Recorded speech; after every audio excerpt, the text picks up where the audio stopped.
যে আল্লাহকে চিনবে না, আল্লাহ রাসূলকে চিনবে না, সে আবার মুসলমান হয় কেমনে?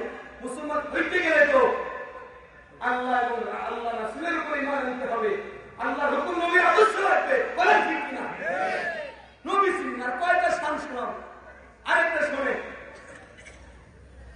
আল্লাহ নবী মিরাজে গেছে, বলেন কোথায়? জোরে বলেন কোথায়? জোরে বলেন কোথায়? যখন আল্লাহর আরশে উঠবে তো জুতা খুলতে চায়। কি খুলবে? আল্লাহ বন্ধু জুতা খুলতেছেন কেন? জুতা সহ আসে, জুতা সহ আসে। বলে না, আপনি না মুসাকে বলছেন যে জুতা খুইলা, জুতা খুলো। কোরআনে কারিমের মধ্যে আছে, মুসা আলাইহিস সালাম আল্লাহর সাথে কথা বলতে গেছে, আল্লাহ বলছে মুসা জুতা খুলো। আর আমার নবী আরশে গেছে, ওখানে আল্লাহ বলে বন্ধু জুতা খুইলেন না, জুতা সহ আসে, জুতা সহ আসে। বলে কেন? আপনি না মুসাকে বলছেন জুতা খুলতে। তো আল্লাহ বলে বন্ধু মুসার সম্পর্ক আর আপনার সম্পর্ক এই দুইটা সমান নয়, এই দুইটা এক নয়। মুসার সাথে যে সম্পর্ক আপনার সাথে আমার একই সম্পর্ক নয়। বলে মুসার সাথে কেমন সম্পর্ক আর আমার সাথে কেমন সম্পর্ক? তো আল্লাহ জবাব দিছে, বন্ধু ফাইনাল মুসাল মুরিদ আনতাল মুরাদ। মুসা আমার উদ্দেশ্যের দিকে দৌড়ায়, আমি আপনার উদ্দেশ্যের দিকে দৌড়াই।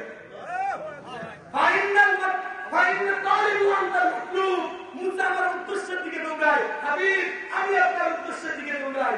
ফাইনাল মুহিব আনতাল মাহবুব। মুসা আমার ভালোবাসার দিকে দৌড়ায়, বন্ধু আমি আপনার ভালোবাসার দিকে দৌড়াই। জুতা খুইলেন না, জুতা সহজ, জুতা খোলা রাখবে না, জুতা সহজ, জুতা সহ আল্লাহর সামনে। কেমনে বুঝাবো? মুসা আলাইহিস সালাম আল্লাহর সাথে দূর পাহাড়ে কথা বলছে, হঠাৎ করে আল্লাহকে বলে আল্লাহ তোমাকে একটু দেখতে চাই। আল্লাহ বলে মুসা আমাকে দেখতে পারবে না, তুমি সহ্য করতে পারবে না।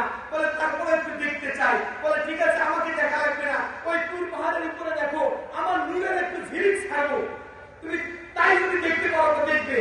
আল্লাহ তাআলা একটু ঝিলিক ছাড়ছে, পাহাড় খসে গেছে। মুসা আলাইহিস সালাম 40 দিন বেহুশ হয়েছিল।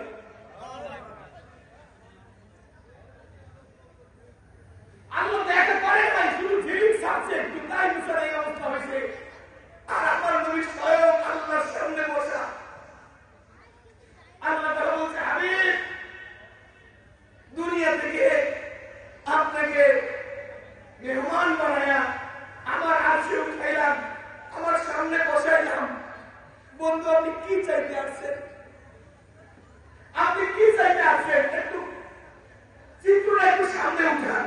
মুসা আলাইহিস সালাম আল্লাহকে দেখার শক্তি রাখে নাই, আর যে জায়গায় মুহাম্মদ রাসূলুল্লাহ সামনে আল্লাহ রাব্বে কায়নাত বসা, ওই অবস্থা মুহূর্তটা কেমন হইতে চায়, কেমন হয়?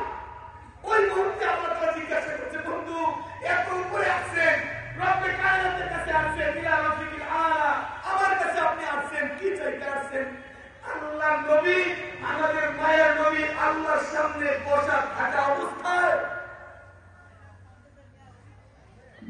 বসা থাকা অবস্থায় আল্লাহকে বলতেছে আল্লাহ কি চাইতে আসছেন? বলে হ্যাঁ বন্ধু বলেন কি চাইতে আসছেন?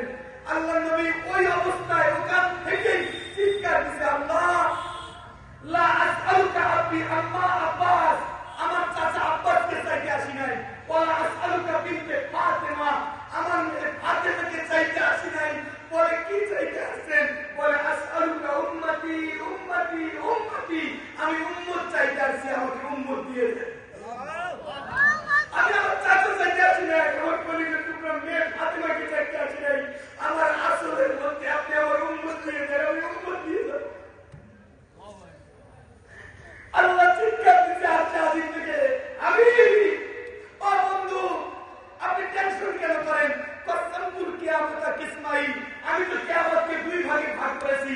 বন্ধু আনতা মালিক ইয়াউমিদ্দিন, আনা মালিক ইয়াউমিদ্দিন, আমি কিয়ামতের মালিক। বন্ধু আনতা সাহিবু ইয়াউমিদ্দিন, আপনি কিয়ামতের বাদশা।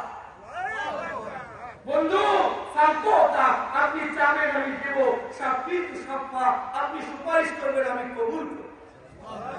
কেন টেনশন কেন?